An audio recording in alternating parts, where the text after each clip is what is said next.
నాతో పాటు నా సింహాసనం ముందు కూర్చుండనిత్తును, సంగములతో ఆత్మ చెప్పుచున్న మాట చెవిగలవాడు వినుగా.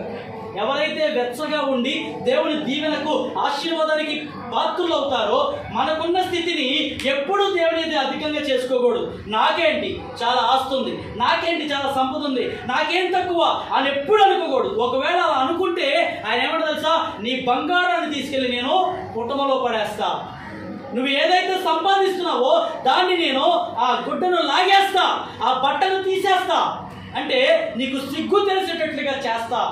అంటే మనం దేని నిమిత్తము కూడా అతిశయించకూడదు. ఒకటే మాట, మన అతిశయం ఎవరంటే దేవుడే. చాలా చెప్తున్నాడు కదా, కొందరు గుర్రములను బట్టి, కొందరు రథములను బట్టి అతిశయిస్తారేమో, నేనైతే నీతి న్యాయములు జరిగించు దేవుని యందే అతిశయించు వాడనై ఉన్నాను. కాబట్టి మన అతిశయము, మన నమ్మకము దేవుడై ఉండాలి. అలాగే దేవుని యందు గనుక మనం అతిశయించినట్లయితే ఆయన అంటున్నాడు, నాతో పాటుగా నా తండ్రి పక్కన సింహాసనంలో మీకు స్థానం ఇస్తాను, నాతో కలిసి భోజనం చేస్తారు, నా కుడి పార్శ్వమున మీరు కూర్చుంటారు. ఇంతకంటే గొప్ప ఆశీర్వాదం ఏమైనా ఉందా? ఏమొద్దే హస్తం.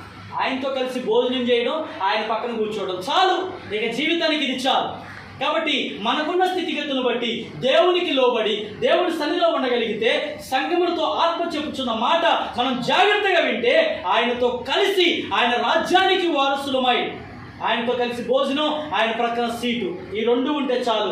ఈ క్రైస్తవ భక్తి జీవితంలో ఇంకేమి మనకి అవసరత. కాబట్టి 7 సంఘాలలో కూడా మనం నేర్చుకున్నది ఏమిటో తెలుసా? విగ్రహారాధనను విడిచిపెట్టాలి, శ్రమల నుండి తప్పించబడాలి, దేవుడే సమస్తమయ్యి ఉండాలి. 3 విషయాలు. నెంబర్ 1, విగ్రహారాధన దూరపరచాలి. విగ్రహారాధన ప్లస్ లోకం. అర్థం చేసుకోండి, విగ్రహారాధనని, లోకాన్ని విడిచిపెట్టాలి.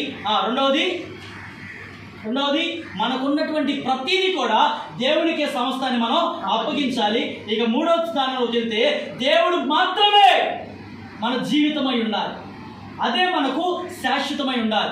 7 సంఘాలలో కూడా దేవుడు చెప్తున్న ఒకటే కాన్సెప్ట్ ఏంటంటే, సంఘములతో ఆత్మ చెప్పుచున్న మాట చెవిగలవాడైతే వింటాడు.